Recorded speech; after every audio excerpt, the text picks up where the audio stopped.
Welcome. Here we go again. So you have that in your head about the nature of drama and tragedy. Okay, so here's the story of Oedipus. If I get this right. Oedipus's real parents. You should write these names down. There's only about 8 or 9 of them, and it's good to see the family as it's set up. And because after that, you don't really need to. You just need to know what happens.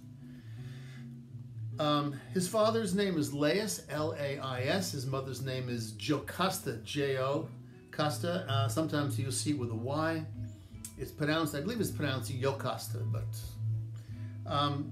and Laius and Jocasta are told by the gods, and they have the character in the story. His name is Tiresias. It's impossible to spell, but Tiresias. You'll see him in the play. He's the one. He's blind, and of course he can see. Seer, obviously, you can see the irony there. He can see the future. He can see the things as the gods are thinking, and he's the one they go to check with. And you have to understand that, as I said in the earlier video, these people believed in fate. They believed in people like Tiresias. It isn't like they just were, oh, let's stop in the local, tarot card reader and for a joke, let's see what they say. This was serious business to them. They did believe. So, Jocasta and Laius decide, well, we can't keep this baby. This baby is supposed to, they're told that the baby that they have will grow up and kill him and sleep with her. So they take the baby out and they put it into a little, a little bassinet of some kind, and they leave it out in the woods to die. Which is troublesome enough. But somebody finds the baby and brings the baby back to a different town. Where there's another king and queen, and their names are Polybus and Mariope, and they have a baby. They couldn't have children of their own, so for someone to find this baby and to give them the baby, they're overjoyed, and so they keep the baby and they raise the child as their own, never telling him about his past. Anyway, years and years go by. Oedipus grows up. He's a young man. He's off, having a beer with somebody one day, and someone says, hey, he finds out about the statement of the seer, the fortune teller, that you're going to kill your parents. He finds out this secret, and he's upset. Obviously, this is upsetting. You're going to kill your father. You're going to sleep with your mother. He's not very happy with this story. So he decides, well, don't forget, he thinks his parents are the adoptive parents. He does not know he's adopted. So he thinks, well, if I'm anywhere near my parents, then this could be a problem. So I'll just remove myself from my parents, and I'll beat the gods at their own game. It's actually pretty clever, except we all know you never beat the gods. Anyway, he's young, he's impetuous, he thinks he can do it, and so he just bounces. And on his way, as fate would have it, don't forget, this is all fate, right? This was what the gods knew was going to happen. Along the roads there, on his way, he meets a guy with a couple of other guys, and they get into some sort of a discussion and an argument, and a skirmish breaks out, and this is a sword fight, and he kills the guy, and then he goes on his way. Turns out the guy he killed was his father, original father, Laius. He doesn't know that. Laius was the king of Thebes, a city in Greece. And so he just thought he had an argument with some guy on the road, like road rage. They got into a fight. In those days, you kill somebody and you just kept going. And keeps on going. And he gets to the town of Thebes. Thebes was a very, very special town, fancy town, and people liked it there. and he meets Jocasta. Does not know that he's met his mother. He meets the queen. Word gets out that the king has been killed. One thing leads to the next over a period of time, and Oedipus marries Jocasta. Now he's married to his mother. But then they have 4 children, and the children's names are Antigone, which is another play by Sophocles, which is a really good play also. We can't do both of them, but that's a good play too. Ismene, that's the other sister. It's 2 sisters, Antigone and Ismene. And there's 2 brothers, Polynices and Eteocles. And again, those characters have a lot more to do in the other play called Antigone, which is not assigned, but is a good read. So there's 4. So now he's both father and brother to those 4 people. This is when they show up on Jerry Springer. At this point in time, don't forget the gods are watching, right? Zeus and all the other gods. And so they decide, well, you can't do this. What are you doing? You know, you take a life, you got to give a life. Everything's got to balance out. And so the town of Thebes starts to have trouble. The crops are dying, people are getting sick, things are not going well, and all of the people are looking to the king to save them. Early on, when he first, oh, here it is, I forgot this part. When he first gets to Thebes, things weren't going well with Thebes either. And there was a huge, like a sphinx, you know, the thing in Egypt where it looks like a big cat and sitting on the sand, and or lion. And he has a riddle, and if you can solve the riddle, then we'll make the town better again for you. So the riddle is what starts off on 4 legs, goes to 2 legs, and finally ends on 3 legs.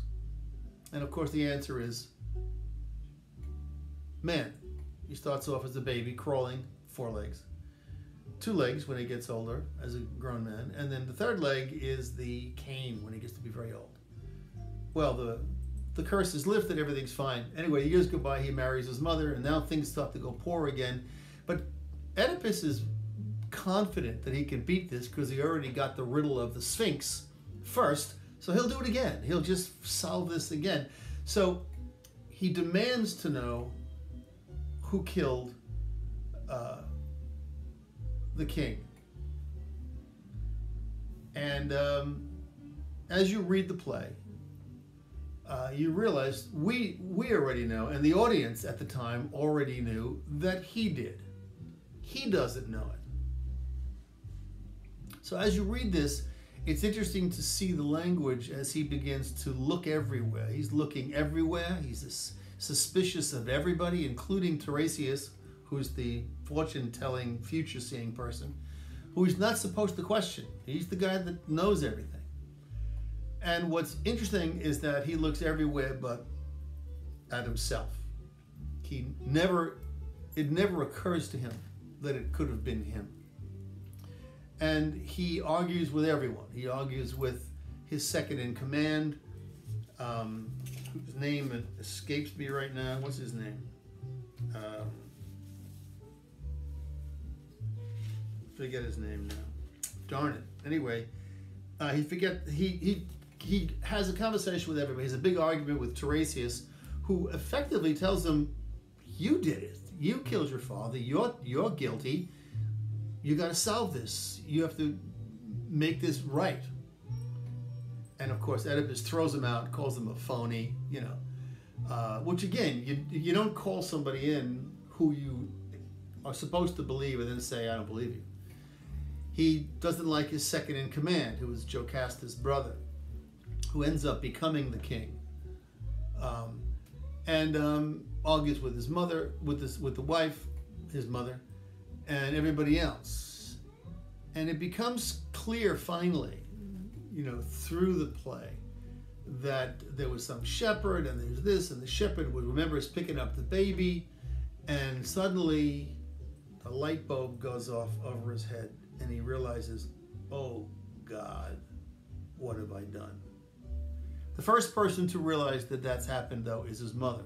Moments before he does, she realizes that this is the son that they put to die in the woods, and somebody picked him up and saved him. And oh my God, what have I done? So she goes off and kills herself. And then Oedipus finds out, and he realizes that he was the one who was guilty. And as I said in the other tape, he gouges his eyes out. Again, there's the obvious symbolism about being able to see and not see. And of course, the man who's blind is the one who sees everything. And so you don't need your eyes to see, symbolically. And he leaves and he walks the earth until he dies. And I can't think of the guy's name, but the second guy in command, he becomes the king. And the next play, Antigone, picks up from there. Anyway, I won't go into that. Now, in this particular play, it's one thing, once we get past all the madness of a man sleeping with his wife, killing his father, having 4 children with her, and gouging his eyes out, once we get past all the sensationalism here, it becomes, the topics to write about become interesting, and they show themselves to us in terms of conflicts. For instance, and you should write these down. I'll say them slowly. They're in forms of like men against nature. That's not one of them. But I mean, we think about things like that. These are very easy to do for plays like this. So for one thing, it's, besides all the craziness that happens, we have a story that ends up being sort of symbolic on a very large, grand scale. Okay? He was a beloved leader, and because of his pride, hubris, he thought, it's got to be somebody else. It could never be me. And that becomes his flaw. The fact that he doesn't look inward and doesn't believe that it could be, that screws him up. But there's a lot of other things that show up. So for instance, here's the list. So you have the simple sight versus blindness. The irony of the story of the man, Tiresias, who can't see, can see better than Oedipus, who has his eyes. And so that concept of sight and blindness, can be played with for an essay if you want to. There's also the truth versus the real truth. Again, this is kind of complicated, but think about the idea that as far as Oedipus was concerned, those two people, Meriope and Polybus, they were his real parents. I mean, let's face it, anybody who I'm talking to, if any of you know anybody who's been adopted, or if you've been adopted, you know that you love those parents because they're your parents. They may not be the biological parents, but they're your parents. And so suddenly that's the truth. If you find your biological parents, do you suddenly say, well, they're my parents and you're not? Or do you have two sets of parents? And one is, I'm just using the words truth. One is the truth, which is Meriope and Polybus are his parents because they raised him. But the real truth, that is the biological parents, are Laius and Jocasta. How do you reconcile that? This is like anything else in life. Something, I think I might have said this in class. If let's say you knew someone, you're having an Uncle Lou, and you love your Uncle Lou. Uncle Lou, growing up, he was great. He was fun. He was wild. He liked the same music as you did. He gave you money. He took you out places, blah, blah, blah. He was a great uncle. Many years later, you find out that Uncle Lou was an alcoholic who beat his wife. Suddenly, you've got the Uncle Lou that you love and cherish and have great memories of, and then you have the Uncle Lou who is the really bad guy. Which one of those is true? Well, the fact is, they're both true. And again, how does a person reconcile with two truths that are obviously contradictory? Another thing to consider, truth versus real truth, sight versus blindness, fate versus free will. I mean, certainly that's a tricky one. Certainly Oedipus had his own choices to make. He chose not to stay, but to leave his adoptive parents and to head off this way and that way. But of course, the gods had this in mind for him all along. So where does free will fit in a world that believes in fate? A tricky philosophical question. It also brings in a little bit of religion. If we believe in the Christian faith that we all have free will to make our own choices. It's also a play about the man, human beings versus the gods. Can you beat the gods? I don't have all the knowledge of Greek mythology. I wonder if anyone's ever actually beaten the gods. I don't think they have. The gods always get the upper hand one way or the other. But that doesn't stop us from trying. Certainly the notion of pride is an obvious one. We see pride everywhere. Certainly, again, without getting political, we have a president who is wildly proud. He fires people if they disagree with him. He believes he can only do the right. Again, I'm not going to get political. I'm just saying that we can see pride in places today where they can be detrimental to societies, to governments, to even somebody you know who may be too full of themselves. But it's interesting to look at. You also might want to think about this in terms of comparing Oedipus to maybe other characters, and maybe finding a modern character that you think is a typical tragic figure, and compare the two and how they're different. Finally, I think this is a play about self-knowledge. If you believe or understand the idea that we're always sort of looking to make sense of ourselves, who are we? What does it all mean? What's it all about? Then if you just, again, forget about all of the madness of this story, it's really about a man who is searching to find himself. And what he finds is unfortunately negative. And he, as I said, he blinds himself and just leaves his kingdom because this is who he is. He defied the gods, and he's paying for it.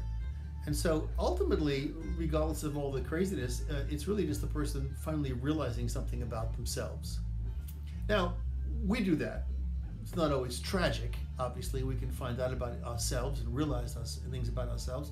Sometimes we realize things about ourselves through something traumatic, like a pandemic.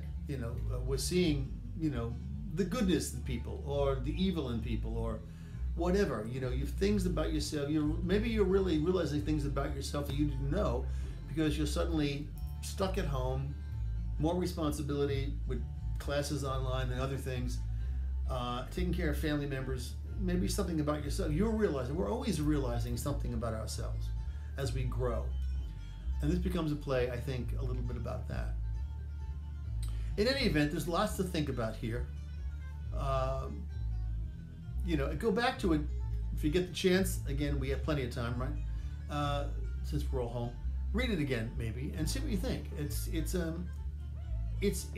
a play that offers ideas that aren't easy to solve. They're not really necessarily ones where you pick a side and you agree or disagree about. They're just ideas that need to be thought about because we're all smart thinking people. So if you hadn't thought about this before, well, this is a good time to do it. And again, I don't know that people believe in fate anymore. I don't think fate is an issue. Certainly we don't believe in those things like Zeus and all of the other gods of the mythological world. So we live in a different world in that sense. That doesn't mean we don't think about who we are and discover ourselves as we grow older and older and older. It also may not be something that we ever stop doing. You don't actually I don't believe anyway, you don't actually get to a place where, okay, that's it. That's all I know. This is everything I am. I got myself. I know everything about myself. I don't think so. You probably just keep on going. It's a never-ending thing. Don't worry about it. So there it is. There's Oedipus. I'm not quite sure how we're going to handle the other plays. They're shorter. Maybe we'll just read them online. I don't know. There's a couple of more to read and a couple of more things to read. So please keep up with the syllabus. And again, go to the discussion board. Send me your ideas. Send me your introductions. Send me your papers.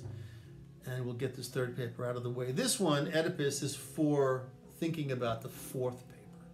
Okay, so this is not one for now. Okay, just do what we did before. Let this one settle into your brain for a while. Okay, that's it, everybody. Peace. Stay well. Take care of each other. And wash your hands.